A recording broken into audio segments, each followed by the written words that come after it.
beautiful that we are told by historians that both Antony and Cleopatra had wanted to meet him. He was regarded as very, very nice, beautiful young man, very popular. He was going to rule.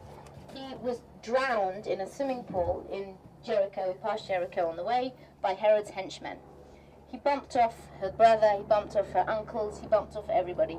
He made himself very, very, very unpopular because the Hasmoneans, by this stage, were the symbol against Rome.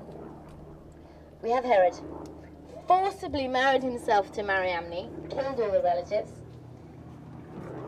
He knows everybody hates him. He really knows everybody hates him. He even, at some point when he thought he was going to die, he asked for all the leaders, like the mayors of all the towns, to be gathered in the amphitheater in Jericho.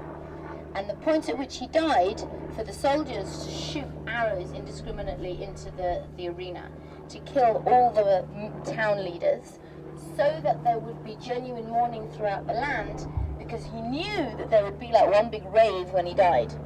He knew that that was what would happen. He knew how unpopular he was. So he exploited these mountain fortresses that he'd inherited with his wife's dynasty. So what he built here was a palace, a pleasure palace for himself. Now this is Herod. It's taken from a photograph. This now, just so you get an idea of this crazy rule, maybe you can't see so much. This is Herod's family tree, not of Herod and his brothers and sisters. Herod had 9 wives, in addition to, number 1. And he married all the brothers and sisters and uncles and nieces. He married them all off to each other in order to preserve the dynasty. So you can get some idea of what kind of crazy guy he was. He built this here. One part of what we're going to see is stuff Herod built. He built a palace, he built baths. Remember, we're in the middle of the desert and we've got like Roman baths going on. It's a huge amount of efforts going into this. Herod dies in about more or less -4, 4 BC. Stop. Remember, those of you old enough to remember videos when you press things fast forwards? Fast forward to the Jewish revolt. In the year 67, the Jews revolt against Rome. We know from all the New Testament that the Jews are not exactly, lovers of Roman rule. Like, no one's really happy that the Romans are here. And this brews for a while, and eventually in 67, they have a big revolt against it. Jerusalem is destroyed. Jerusalem falls. At this point, very small number come to find safety in the desert. Like I say, it's a very small number. It's also very important when we're here to separate these two periods. Herod builds himself a pleasure palace. 70 years later, it's used as a stronghold for the rebels. So we're going to see 2 different events in history happening here. So just to get that clear in our minds. Where we are here, this is the northern end. This is the Dead Sea. Obviously that over there is Jordan. That way is Egypt. That way is the Galilee. This is the Jordan River Valley. We're facing north. This is what we call the Northern Palace. This here, let's start here. We're going to go down in a minute. This is the palace itself cascading down the hillside. As we approached Masada, we could see 3 big, massive steps coming down the hillside. That's what this is. And all this is Herod's palace. This is a Roman bathhouse, and this is really to house his soldiers. Remember, this is all barracks. Remember, you're on the top of absolutely nothing here, and he's got all these soldiers because he doesn't want to take any chances. Questions? Don't be shy. Water. Water? Where they got it from?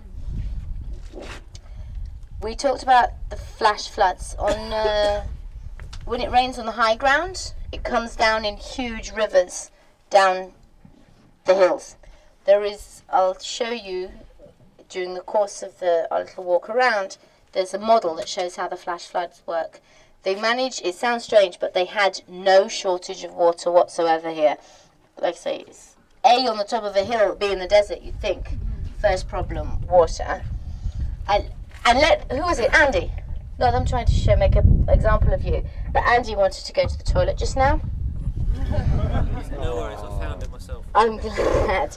But the toilet is like on the other side of the hill.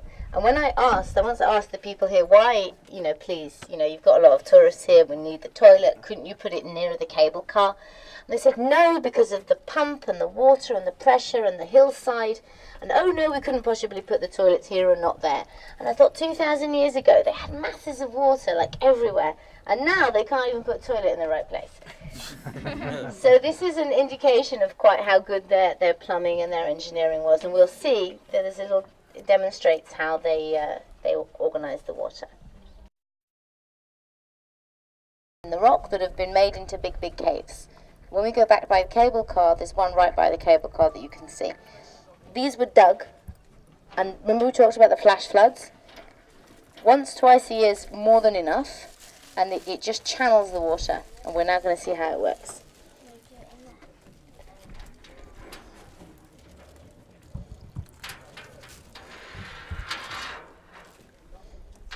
Oh, but it's raining. It's like Really real.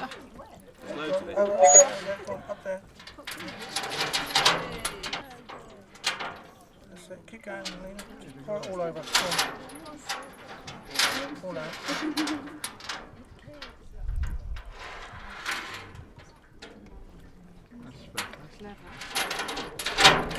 So went into the caves? And then it went into the caves, and right all the way down the mountains they have water filled with, caves filled with water. And someone had asked quite rightly, well, why don't the Romans just go and, take their fair share of the water if they're halfway down the mountains? I'm sure you noticed as you walk down here, in this big hole in the ground, they had boulders.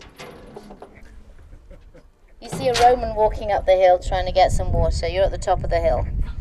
You just throw a big rock down the hill. So they don't do it. Eventually they got wise to it, and the Romans started using human shields. They started using Jewish captives that they would walk with to get the water. So they found a way around it. The Jews at the top of the mountain had so much water that Josephus tells us. Remember at the bottom of the mountain? We've only been here not very long, and it's winter. But imagine being here for months on end through the summer. It's very, very, very hot. You're a Roman at the bottom of the hill, and you're drying up, and everything's terrible. The Jews at the top of the hill, you know what they did? They hang up their washing, their sheets, dangled them off the edge of the mountain, just to really annoy, just to really peeve them off at the bottom of the hill, while they're busy, with no water or anything. So psychological warfare was in full swing back then as well. So that's, in answer to questions, how we had water. This is how we had water. How did they get it from that cave up to here? Oh, some poor soul Okay. sent down. Humans being I'm humans. guessing it was a solette, in fact. Yes. My guess, I'm guessing it Yes, was. when men were men. That's how it was. So we're going to go that way? Nicole, you can't actually continue to exist on water alone. No, they had plenty of food. Josephus claims that the parts we went through were the barracks, and Herod used to store dry food, and in antiquity you would store grain that would last, unless it got wet, it would last for a very long time. Josephus claims that they went to Herod's storehouses that by this stage were 70 years old and used that food. There's also evidence that they were growing vegetables up here. Don't know quite how they know this, but they found the evidence that they had vegetables. But there's plenty of food. I think in the movie they show at the end that they've still got all the food. Did you just see the movie? Yes. Oh, yes. Then they show that they have all the food. Yes. So they did that, and they kept the food, and they didn't burn it. They do point out in the movie. They don't burn the food. Usually you'd burn your food so your enemy wouldn't get it, so they didn't, to make sure that they knew that it wasn't that we were out of food, that to show them, we could have lasted. It wasn't that we had no food left. Good. Okay, so defensive wall. If you look around you, you'll see all the Roman camps. You've got to imagine during the siege, we are up here, Romans are down there. Now, one of the rooms that we just passed was the synagogue. Now, in the synagogue, there's a little corner, and they found a series of biblical documents. Now, in Judaism, we believe that the letters that make up the Bible themselves are sacred. So if you ever have a document with God's name on written out, you have to bury it. You can't throw it away. If you go to ultra-Orthodox neighborhoods even today, you find things that look like big, like recycling bins, and it says on it Geniza, and you put all your old prayer books in there, and they bury them in the ground because they have God's name in. So they found in the synagogue, in the corner, they found a whole collection of biblical